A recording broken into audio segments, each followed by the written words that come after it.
How do you explain that the cruelest people in your life are your own family members?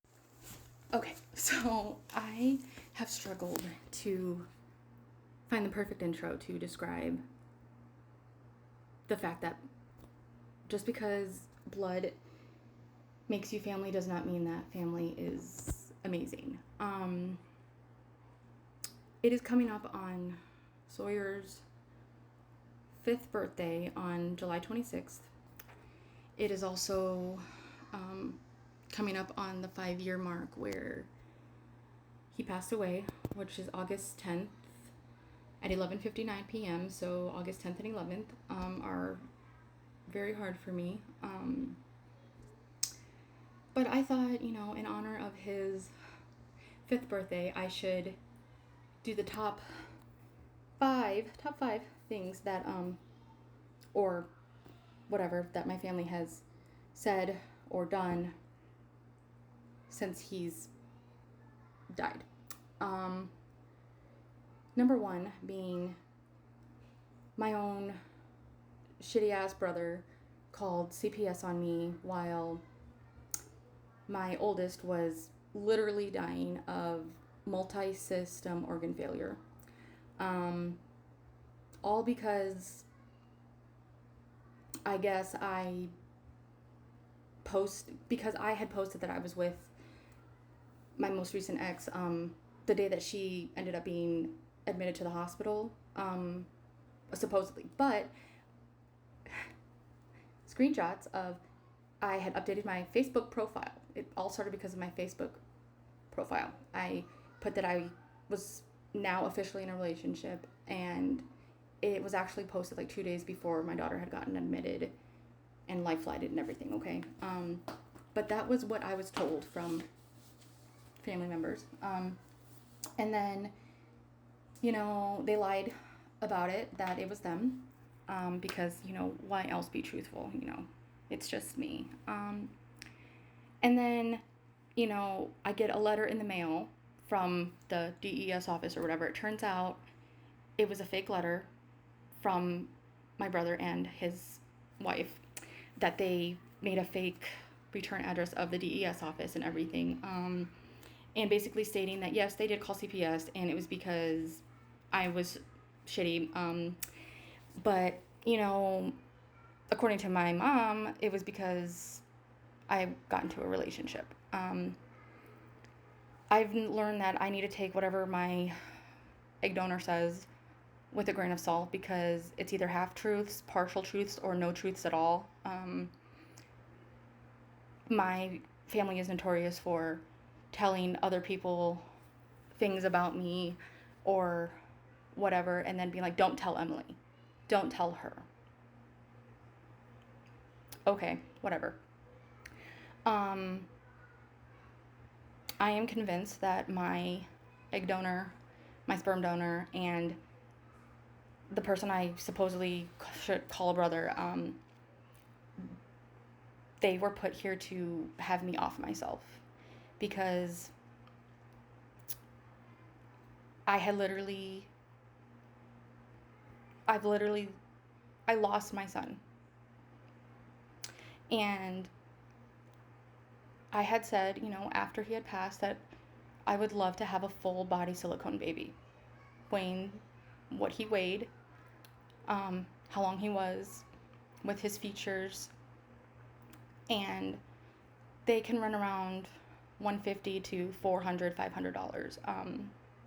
I, of course, never had that extra money, but out of my egg donor, my aunt, my cousin, my brother, my sister-in-law, my sperm donor, that's 7 people, cousin, it's, my family is the definition of, if they wanted to, they would, and I am not thought of, I am not cared about, I am not considered,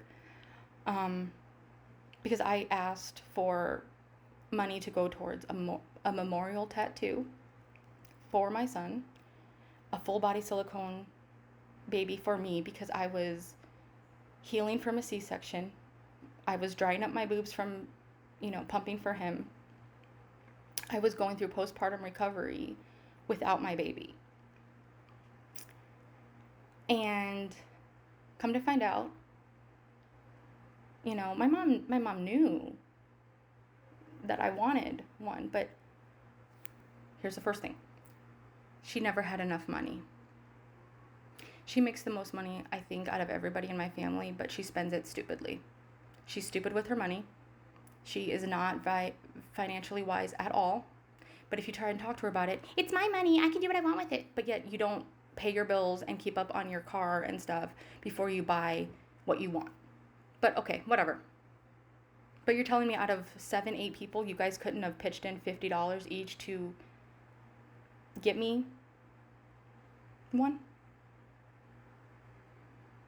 No one wanted to help me get my memorial tattoo, and all I have is this one and a cherry whatever forget-me-nots that I had an ex do.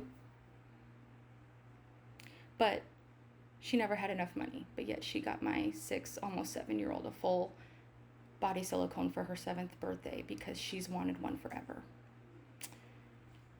So that was one. Second, hold on, my little one's. And it's the second one. I'm not going in like worst to least or anything.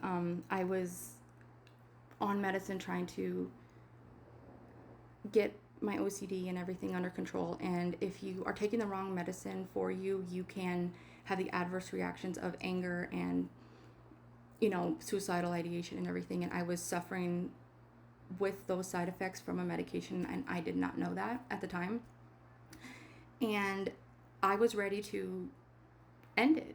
And I said to my mom, I'm ready to walk out of here and myself. And she goes, well, Emily, you've wanted to your whole life anyways, so I was like, okay. Y'all wouldn't give 2 flying fuck if I myself. Okay. The third one, number 3, is my brother saying, let Sawyer go. The fucker is dead. All because I said he needed to let go of the fact that we were poor growing up, and he needs to let go of the we were poor mentality, because he's obviously still stuck in it. I have screenshots and everything. And I responded with, I know, I have his ashes in my room. Like, duh. I know he's dead. I watched him try to be revived and it failed. So thank you for that. I'm not stupid. Although you guys think I am. Fourth one is, let's see, there's so many to choose from. What did he say that, this was like before my oldest had run away, they had said, we don't miss the trash we throw out weekly, so why would we miss you? Okay, you're right. Why would you miss me? Okay. And I think the 5th one, I know there's some that I'm not thinking of right now. I should write it all down. It would probably be like a whole notebook full. I don't know.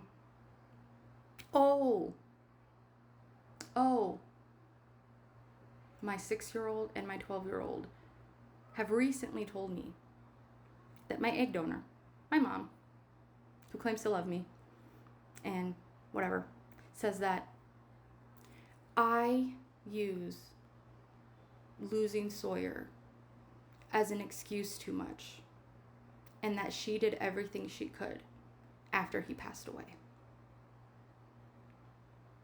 Okay, everything she could? Nobody came to help cook for me. Nobody took me out to dinner. Nobody brought me food. Nobody did my laundry. Nobody cleaned for me. Nobody babysat my kids. And I say that they didn't because nobody has said, hey, this is what I did for you after Sawyer passed away, because I know that you don't remember, because I have asked, did you guys do anything? Nobody said, hey, yes, this is what we did. They let me die in the house after my kid died. They let me drown. And then they came back and punished me for the decline in my mental health for no support. And now they all look at me as I use my dead kid as an excuse too much because they are shitty. Fuck family.